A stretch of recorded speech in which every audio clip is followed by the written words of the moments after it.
would someone who's obviously 30s and 40s go to a particular restaurant or club, and this applies to every woman out there, every woman out there, and that is not obese, that is not dying of, you know, cancer because they're too fat, that's not size 10, 12, or above size, really above size 8, okay, for females. Go to a place wearing such a tight dress that, of course, they're wearing black panties. But the fact of the matter is, they know a man's going to want to look at the vagina, so they have their clothes all the way up to the point that all you got to do is bend down a little bit and you see her vagina. And then they sit there and dance in front of, now, billions, because everything's on camera now, upload to the cloud, aka Facebook, the cloud, Instagram, the cloud, YouTube, the cloud, and they dance and they want to find a man, they want to find a husband. They say over and over again they're looking for love. Well, no, they're looking for sex. The problem about it is that if you are showing your body out to the world, there is nothing to give a man. You've already given it to everybody else. So a man who is a dog, or like a dog, if you have animals, you understand what I'm talking about, will just take what he sees. He lives by instinct. He doesn't live by his brain. He lives by his instincts, his desires. And then that same woman will sit back and say, "Oh my God, there's no good men out there. I want this, I want that." The hypocrisy that I'm doing my PhD on is the hypocrisy of females and men, because I think it applies to both. But I'm a male, so I can't talk about men other than what we can do to be better as better men. But as far as a female, I could talk about them because they're the opposite sex that I want to attract, that God created us for. And so the thing that blows me away is the interesting argument of how the women my age messed up in their 20s and their 30s. Now they're in their 40s and 50s. And the girls who are coming up now in their 20s and 30s are going to mess up in their 20s and 30s and do the same mistakes that our sisters have done who are in their 50s. And the cycle continues to repeat. But not if we as ministers talk about it, teach it, bring out, use social media to bring out these issues, because the fact of the matter is the only way we can help this problem is to talk about it. Not talk about it in a way that's demeaning someone, but talk about it from a logical standpoint of saying you need help.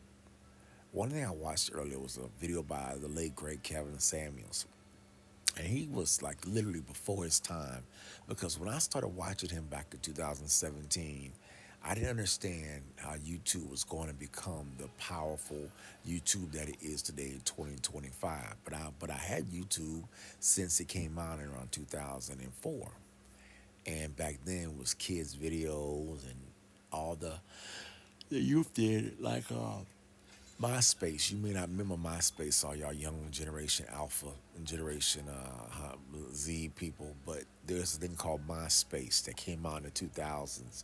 All of us had it. It was right at the very beginning with AOL, America Online, Internet, the dial-up internet, which was like, I remember whenever you logged into the internet, you had to dial a number on a phone, on an actual landline to get access to the network to then be able to pull up a web page. Today, it's all through the air, through Wi-Fi. I mean, we've come a long way. But the fact of the matter is, due to not having the technology that we didn't have back then, people dated and they had to date by going to a club. But they did the same thing. They did the same thing in the 90s. They did the same thing in the 80s with Luther Campbell and Two Live Crew. It really was about the 70s and the 60s where it all started messing up. Because in the 60s, they did not, and this is why history is so important. Black men and black women were together, but they started separating. It all started with feminism. That's number one. White feminism of the 60s.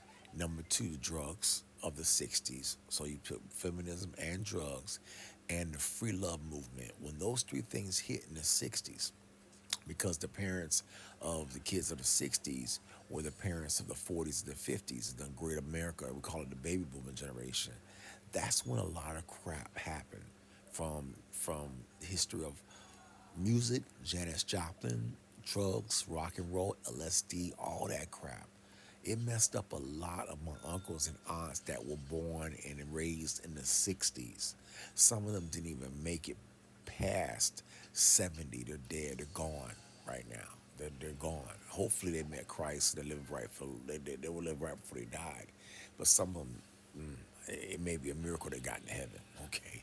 So the other side of that coin, you now move up from 1960 to 1980. We call that the Generation X movement. Okay, I was born in 74. And that was a period where African Americans were able to go college and get educated. And my aunts and some of my mom should have been that generation. She graduated high school in 1970. But she made a tragic mistake. She got married and tried to be the housewife because she didn't really believe, even though she graduated with honors from high school, she didn't believe that she can go to college because she grew up in a very poor family and none of her sisters went, and she was the second oldest in her family, so there was nobody before her that went to college. Her older sister never went to college, so guess what? She would have been the first one in her family to go to college. She was born in 1952. Tragically, she didn't go to college until after she had me and my brother in 1974 and 76. And then when my father decided to, as many men do every day, cheat, every woman does this every day, file for divorce. And that's what she did. And of course, everyone knows the price of that. And that didn't start really into the 70s because in the 50s and the 60s, my grandparents, my mother's parents were married. Well, not my mother's parents.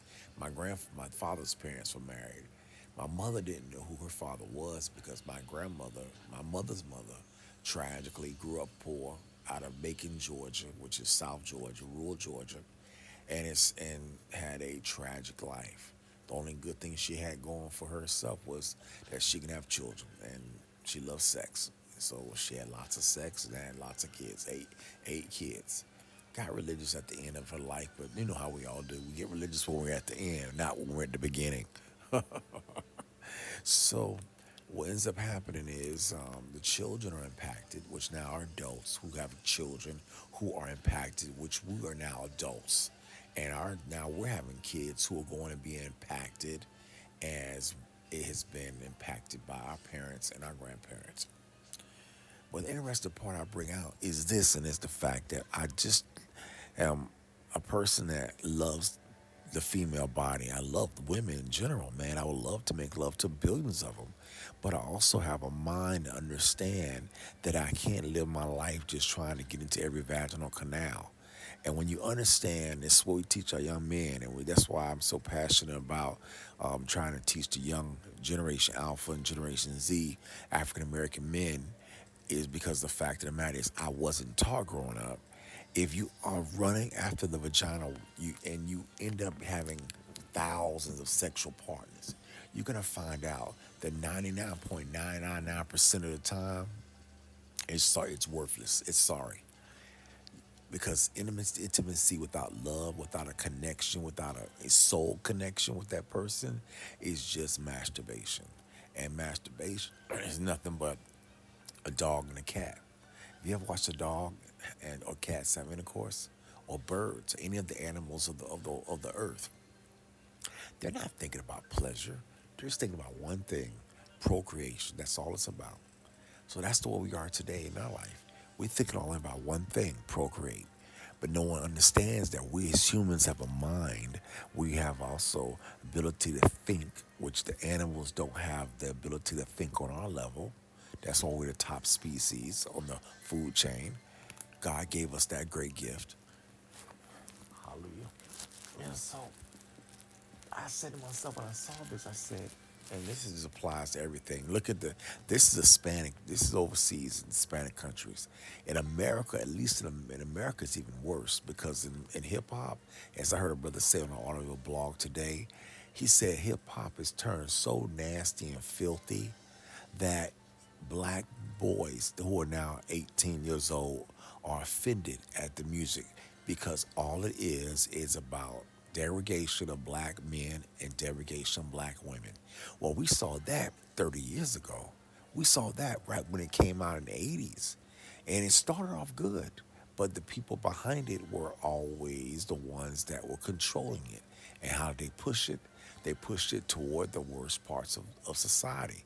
Now, many of those people did horrible things in their 20s, aka NWA, okay, aka Tupac, Biggie Smalls, or Christopher Wallace, all the rappers that came up in the 90s. I grew up in the 90s, and we know the music in the 90s were horrific. There were groups like Tribe Called Quest, but Tribe Called Quest versus NWA, everybody knows the NWA won. Snoop Doggy Dogg was talking about sex and drugs, weed. That was his whole mantra, weed. To this day, that's still all he talks about, weed, you know? And tragically, you think that that's going to make the next generation better. No, we got 50-year-old people, 55-year-old people, 60-year-old people, my generation still living like they did way back in 1990, still dreaming of a Freaknik in 2025, as if that was the best time of their life. And they have had nothing but tragedy after tragedy after tragedy. Now their kids and grandkids are having tragedies, and soon to be, if they have great grandkids. And I thought to myself, as an African American male, I said, how do I feel knowing this knowledge? And I said, I answered myself what the question came to me. I said, I'm grateful because looking at how my father was, and many fathers out there of my friends were and are, I could have been just like that. I just did earlier today, and this is a different segue, but I did a sample eulogy of my own life on Chat GPT, and it was awesome. I went and covered myself from high school, ninth grade, all the way up until today. And I never taken the time to do an autobiography of my past.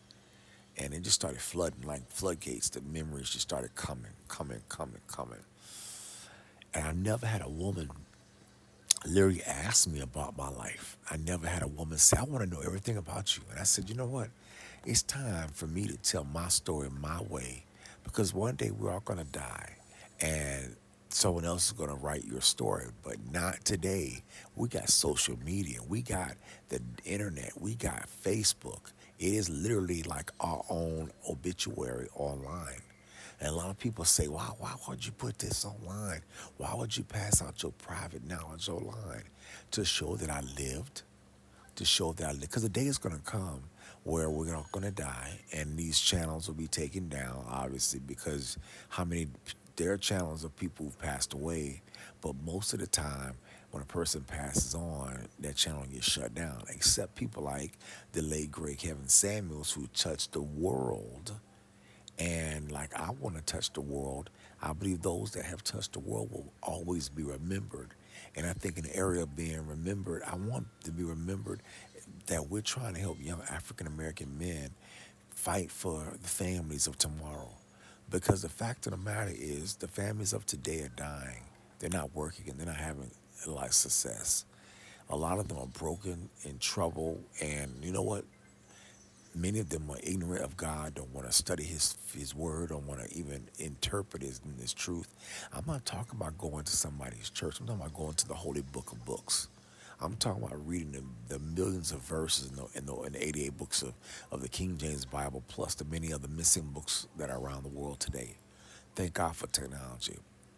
And when you understand that the whole as this is a thousands of years of history that we don't know about, we look at ourselves only from the eyes of our 40, 50, 60, 70-year lifespan if we get it, and we wonder why we're not actually walking in the victory that we deserve.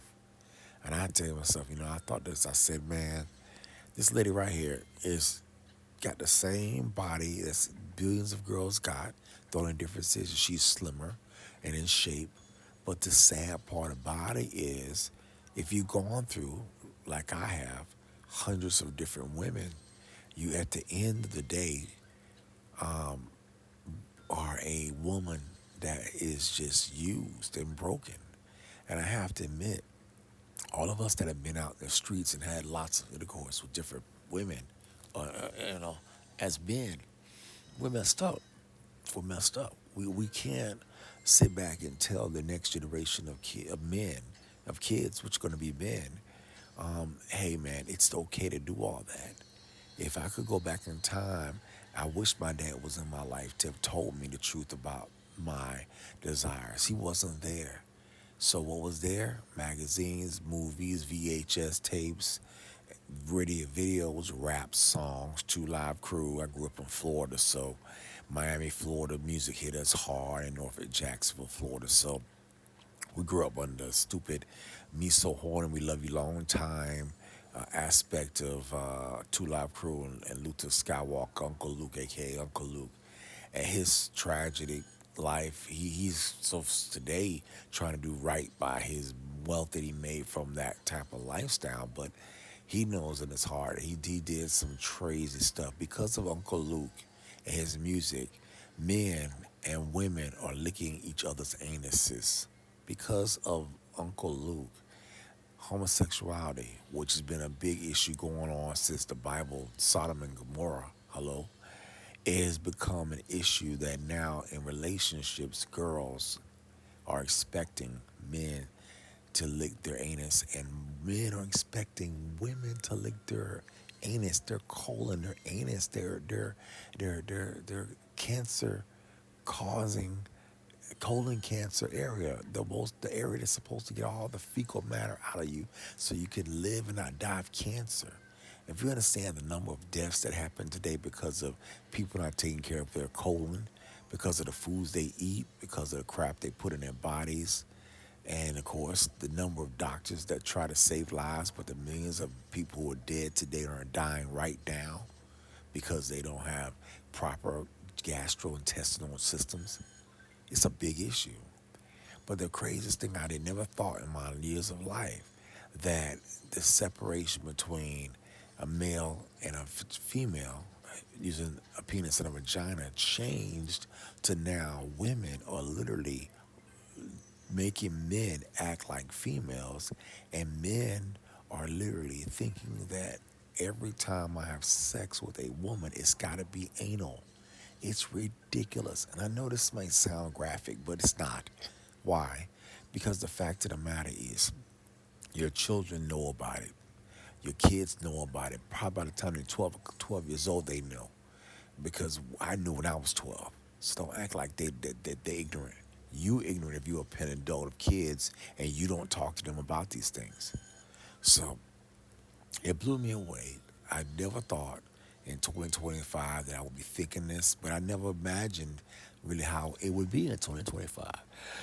When I was in 1995, 30 years ago, and I was just got out of college, and we were going into Y2K 2000.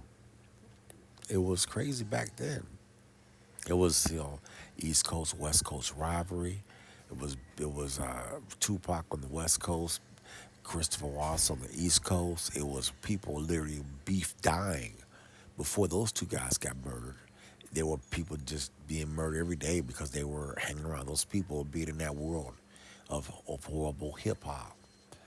And the tragedy about it, no one saw the end except those that, thank God, I got born again. And when I got born again and I got into the Church of God, I was able to be wised up to where I was going.